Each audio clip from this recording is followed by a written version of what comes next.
Hello, my dear friends. Welcome to my channel, or welcome back. My name is Sarita.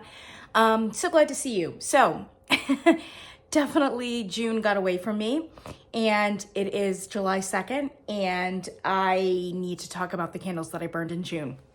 So I've got my little basket here, and it's such a sad number of candles, but there are several that I have burned all the way through and just didn't get a chance to review yet. They're sitting off camera here on the ledge. I've got 1, 2, 3, 4, 5, 6, no, maybe 5 candles that I just haven't reviewed. And I don't want to talk about them in the empties for June kind of haul unless and until I have actually reviewed them. So we will send those over to July, and I will try to review them in the next week or two. So just keep that in mind and be generous as you see my very sad candle empties basket.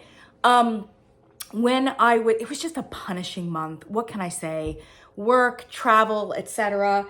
And in my travels last week, I lost my fancy microphone too. I'm very unhappy. So I'm gonna try to speak up for this video, but I'm definitely gonna need to reinvest in a microphone. So yeah, that's what I've got for you. So let's see here. We've got so many Bath and Body Works candles. I've been burning a lot of Bath and Body Works. So it looks like I have 5 Bath and Body Works candles, and maybe a sixth over here that I will get to at a certain point. So let's start out with Bath and Body Works, because why not, right? I think this was early in the month. Vanilla Coconut Surf looks like this. I don't know why my camera isn't focusing. Focus. No focus today. Okay, sorry. He's upset because the microphone is in here to keep him company. So Vanilla Coconut Surf, Sweet Vanilla Coconut Waves, Beechwood. I loved this candle. I really did. And I have to thank Kent from Candle Channel for recommending it. I was very reluctant to pick it up initially because he definitely got a gourmandy kind of vibe from it.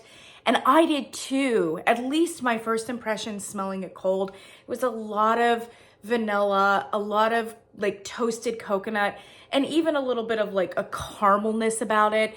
And I don't do gourmands, and so I just was not interested in this candle. But actually there's a great deal more to this candle than just a gourmandy coconut. I wouldn't be worried about it if you're like a straight up gourmand person, because it doesn't give you like a very thick or heavy driftwood musk kind of situation. But there is something that is not gourmandy, that is a little bit body care, a little bit musky, etc. down on the bottom of the fragrance. For me, it grounds it and really makes it a little bit more nuanced than most all of their coconut candles that they give us. To be honest, this is probably the best coconut candle that I think I've smelled from Bath and Body Works, period, end of story.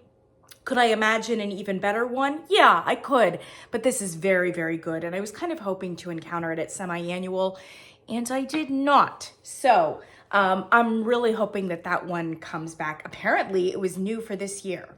So new candle. I don't know if it's best new candle status, but it was really quite good.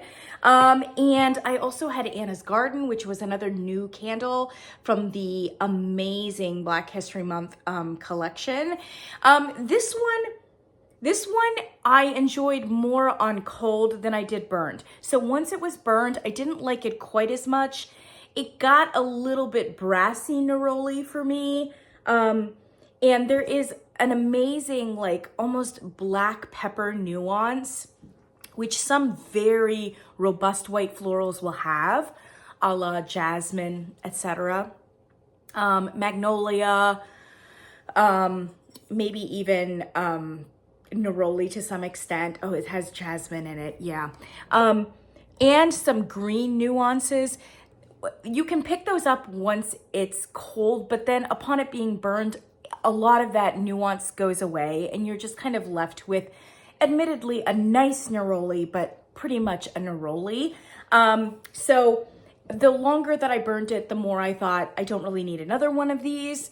But the other two in the collection, Gwen's Note and Yumi in the Sea, are absolutely repurchasable and best new candles on a certain level. And I, in fact, have repurchased them at semi-annual.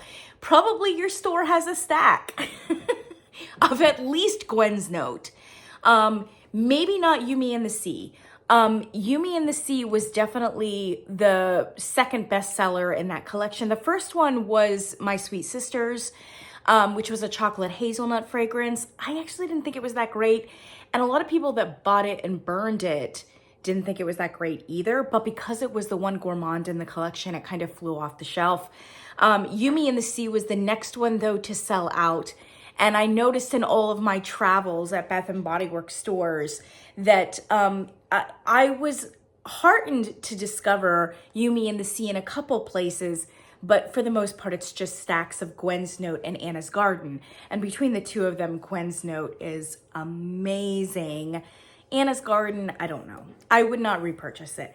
All right, Surf Shop, which was right here. Oh, I loved this candle, and I repurchased this one too.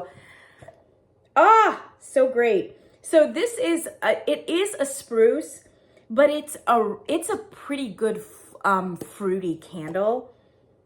It's fruity, it's aquatic. It might be a touch soapy, but not like really full board soapy.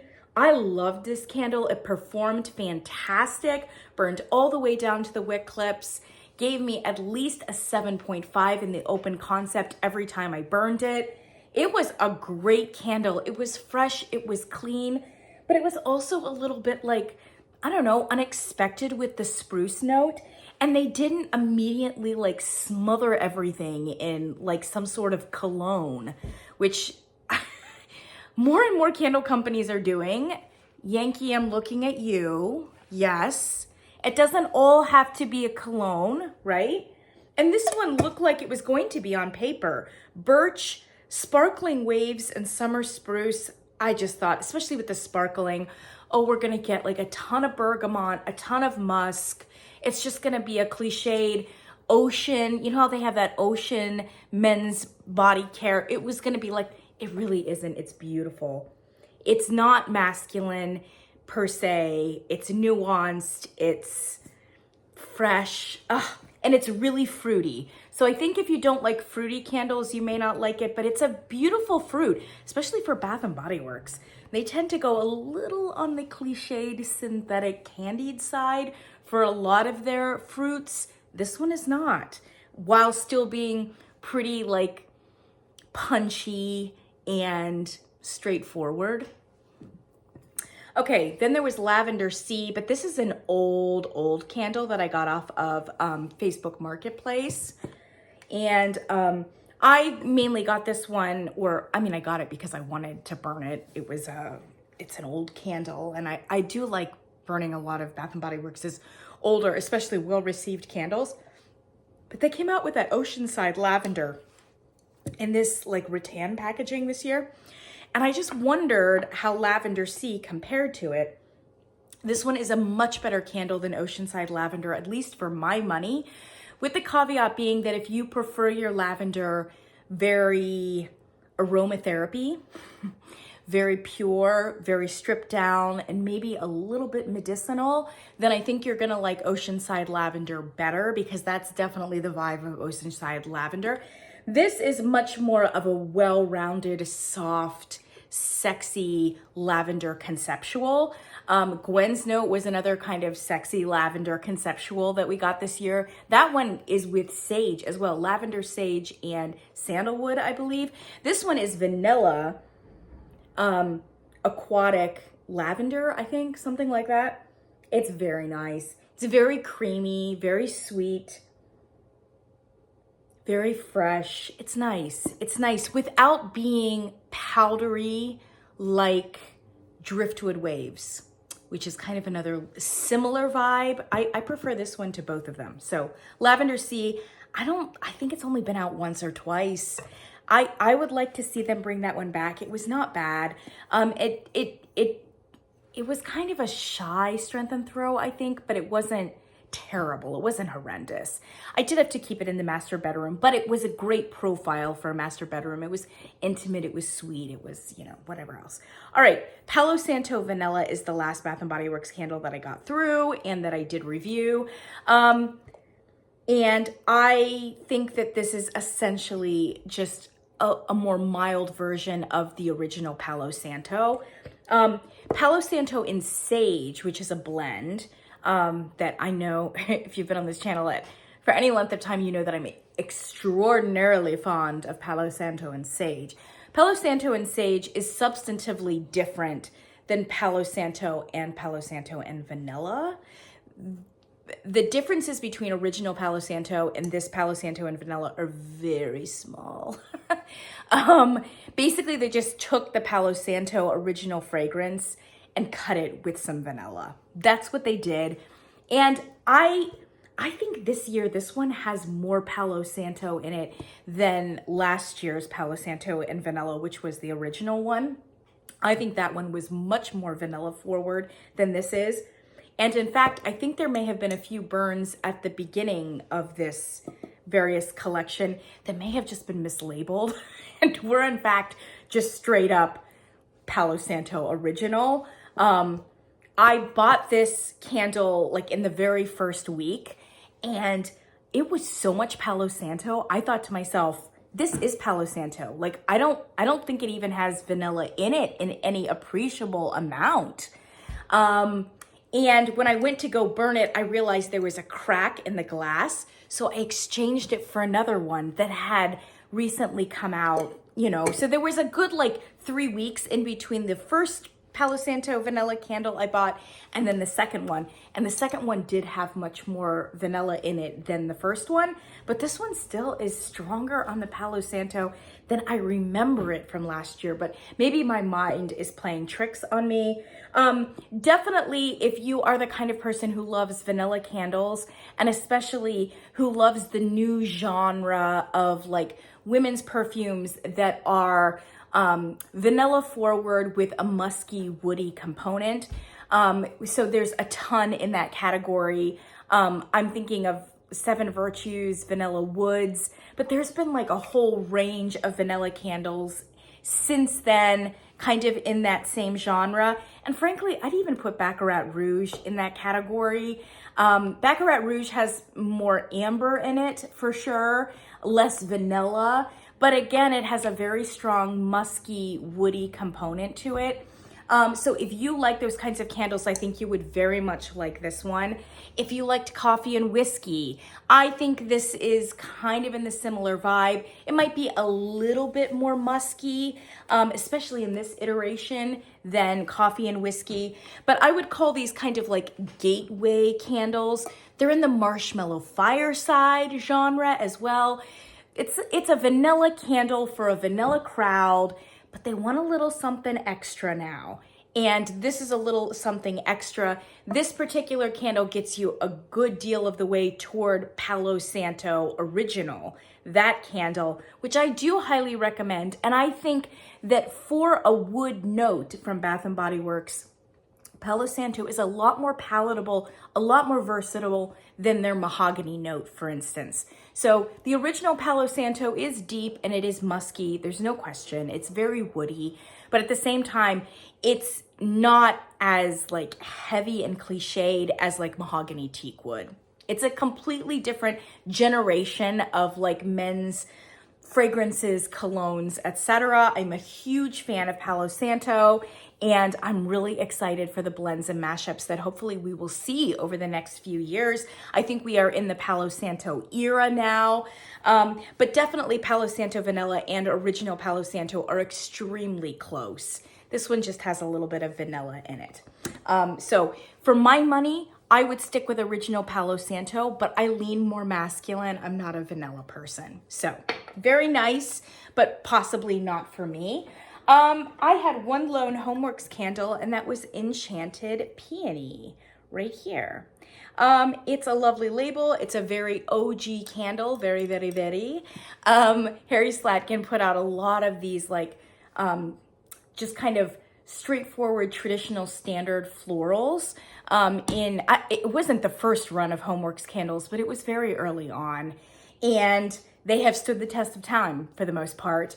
This is one of them, and I think Kent said that it was one of his favorite candles of all time. I was at first, and I bought this off of the Homeworx website. At first I was so worried. I gave it one smell and I was just like, oh my gosh, no. This is way too heavy. It's way too sweet.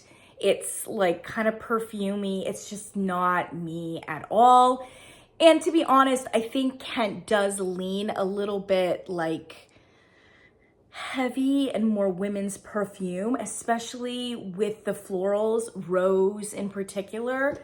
But I'm also happy to say that upon this being burned, the floral element of it lightened up considerably, and there was a more authentic, sweet, fragile peony smell once it was burned. Now, after the 5-hour mark or so, then it started really kind of reducing down into this honeyed amber forward kind of fragrance, very similar to Golden Bamboo from Homeworx as well, which I burned last month, I think. There's something about that 5th or 6th hour mark, the candle just starts really coming into its amber era, you know, which I kind of appreciated, especially for Golden Bamboo. I just think across the board, it's a little bit too sweet, a little too heavy, a little too perfumey. I like at least a botanical green element to kind of cut some of these heavier florals. And I also appreciate the way that Harry kind of gives us a fruity finish on many of his florals that seem to kind of cut it a little bit too. This one is actually supposed to have blackberry in it and leafy greens. Yes, it is kind of a vaguely fruity finish, but it's not quite as overt as many of his other floral candles are. You just kind of feel as though it's a fruitiness that's implicit in the peony itself, as opposed to a fruit that has been very thoughtfully added. And so for me, there wasn't enough to cut it, and I would probably not repurchase it, but I do appreciate and respect it. I think a lot of you, especially if you're in this wheelhouse, you're gonna like it. And I don't regret at all that I burned it. This one from Chesapeake Bay, Midnight Forest, that I bought at Target. Chesapeake Bay is now owned by Yankee Candle. And this is one of the first like big candles that I've burned all the way through from Chesapeake Bay. I've had my eye on it for a really long time. It's one of those candles that every time I'm in Target, I look for to smell. And I just smell it. I'm just really happy to smell it. And oftentimes it's sold out, which I think might be a good indication, yeah?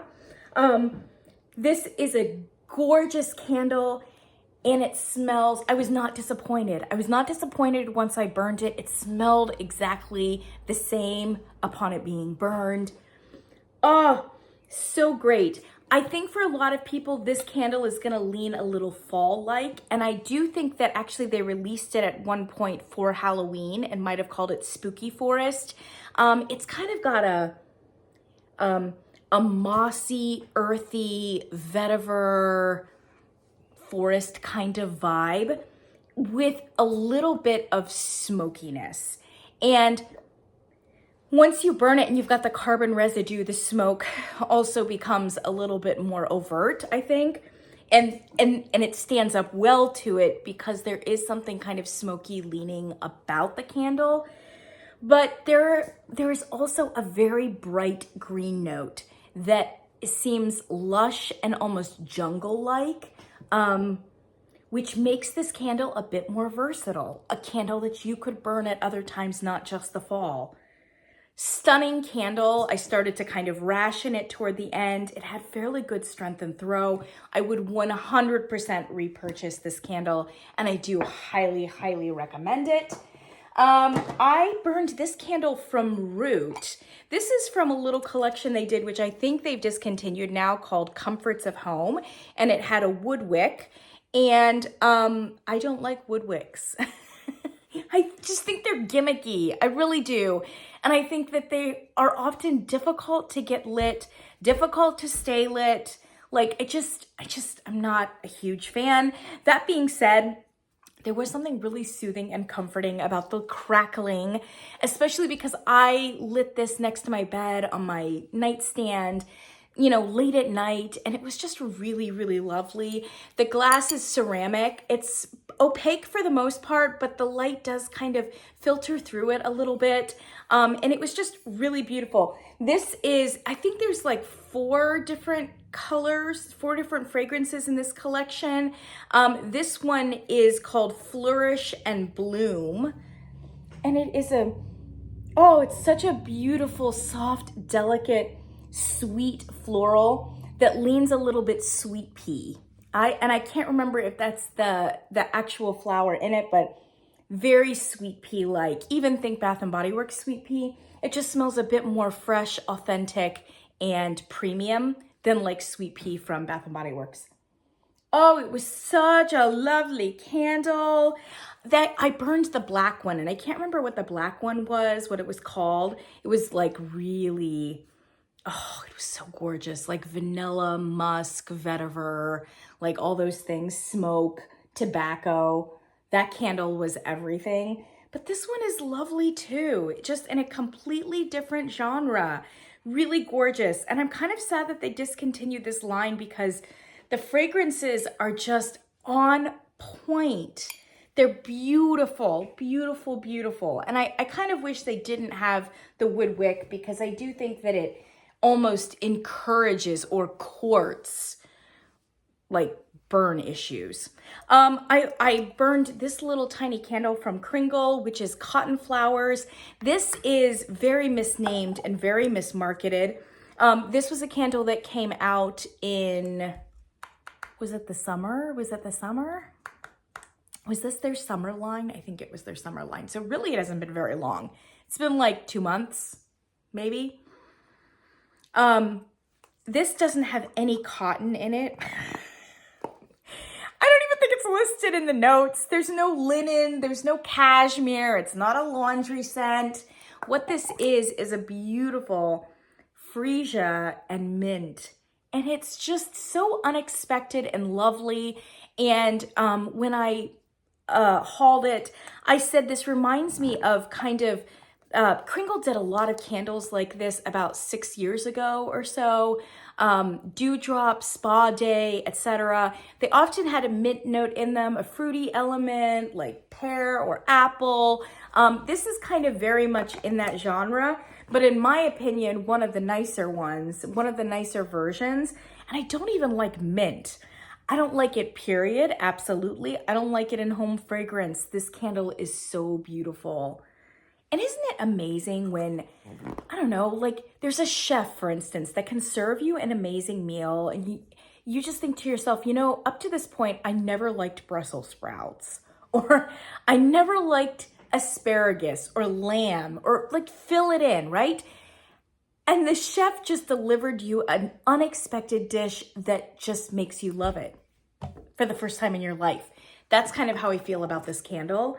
This is a mint note that I can get behind. It just really is. And it's marrying the freesia so well.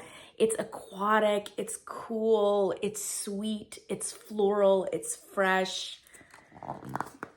It's amazing. And it doesn't go too menthol. It doesn't go aromatherapy. It's really well balanced. I would love to buy this one, like in the medium. But they just haven't had like great sales that I've been on board with, so I haven't done it. All right, I've got 2 little wax warmery things. One of them is, this was like a Huntington Home, like an Aldi one. It's ylang ylang, rosemary, and chamomile. And it was really nice. It was kind of aromatherapy, but I appreciated like the rosemary was pretty robust. It was nice. There was kind of an unlisted eucalyptus though. Yeah, and it's Aldi, so, it lasted about 24 hours, but, why not? And then this one, I think this is The Smell of Spring by Aromatique. It was the last little wax melts that I did of the smell of spring from Aromatique. And I don't have the box anymore because I think I threw it out. It was okay. Apparently that's kind of got a cult following because Aromatique has been around for a bit. And it leans a little heavy. The company does. It's a little dated at this point.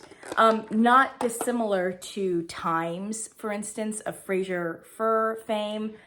It's kind of in that like Crabtree and Evelyn crowd, if you know what I mean. But Smell of Spring was just so beautiful. Such a great dewy green, like I need my EpiPen pollen kind of candle. Unfortunately, melting it got brassy. A lot of the nuances went away.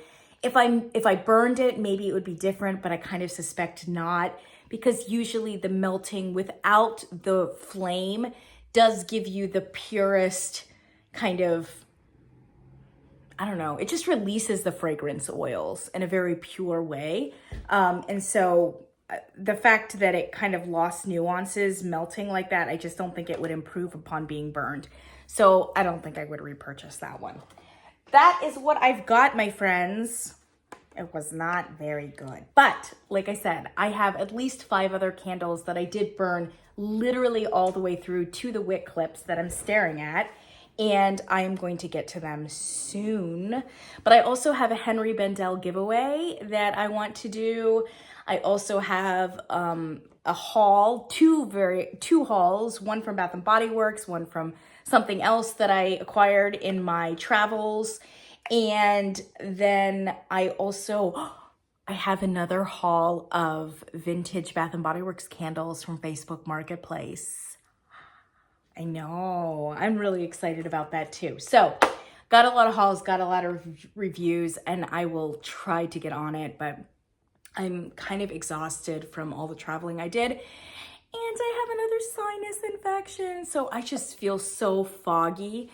Thank you for your patience for this video. There were so many times where I just kind of stopped dead and I couldn't think of the right note. Oh my gosh, too soon. Biden. Now it's like who we're gonna think about when we freeze in front of the camera. Oh man. So anyway, I apologize. Thank you for your patience. I know it was a little halting here for the last, 25 minutes or so, but I'm very happy. Thank you for joining me for June. Thank you for getting me over 1,000 subscribers in June. I love you guys all, and I'm so excited to continue forward with you in the future. Stay tuned, and I will catch you in the next one.